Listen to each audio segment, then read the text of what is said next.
Did you know that iRacing has a lineup of Formula Car series with full-length races, and the seasons span across the full year? These races have limited time slots and don't run every week, but due to their length, they can often have much more clean and patient racing than your usual weekly official series. Here's all 3 full-length Formula Car series that are starting up soon in iRacing. Firstly, we have the iRacing IndyCar Series. This follows the real IndyCar Series, but swaps out tracks for similar area tracks when it needs to, and they are full-length races, with the exception of the Indianapolis round, because we already have the Indy 500 special event that's separate from this.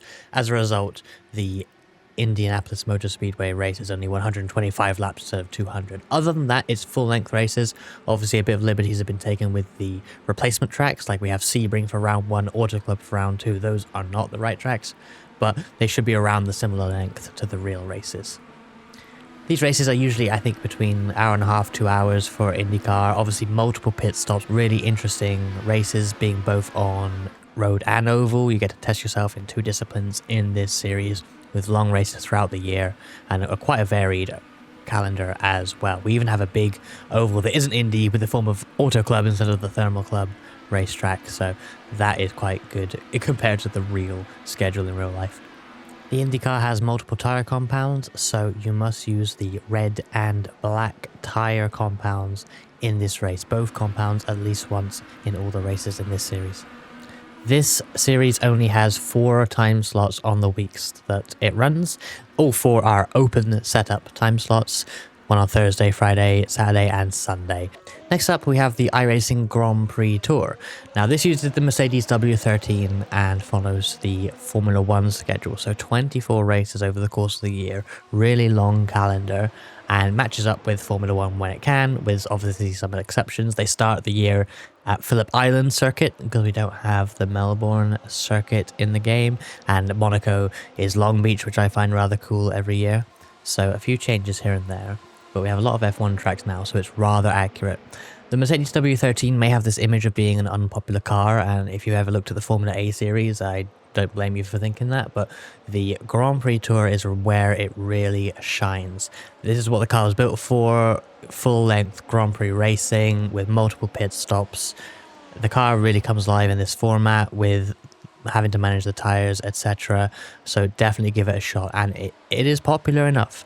It's not massive participation, however, it will go official in every time slot, I believe, for at least almost all the weeks, so you shouldn't have issues finding a race, particularly at the peak times.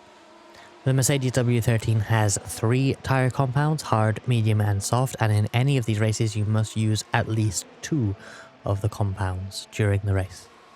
This is what the schedule should look like. I took this from previous years, but I don't think much is going to change, but it's not in the UI yet, so take this with a grain of salt for in a few weeks when it is added.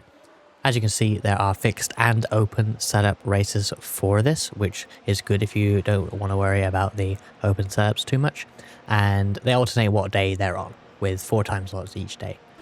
Next up is one that I know the die-hard fans of this car will be very excited for. A brand new series for this year, the iRacing Vintage Grand Prix Tour. This uses the Lotus 79 Formula 1 car and has a schedule that loosely resembles, they say, the 1978 championship. Here's the calendar on your screen now. I'm particularly looking forward to Long Beach and the Nordschleife. Doing long races in those tracks in this car will be amazing. Can't wait for that. Also has 4 time slots like the IndyCar Series, however they are spread out across the whole week from Tuesday through to Monday. I've actually never driven this car, but this series is persuading me to finally hop in and try it, because doing some of these longer races in a classic car is something that you don't see very often, you know. So I'm looking forward to that.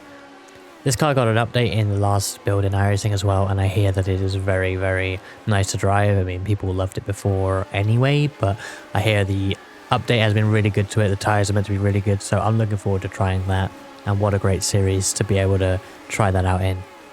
Those are the 3 full-length Formula Car series in iRacing this year. Let me know in the comments below what series you're most interested in running and what tracks you think are going to be the most exciting on the schedules. Catch you later.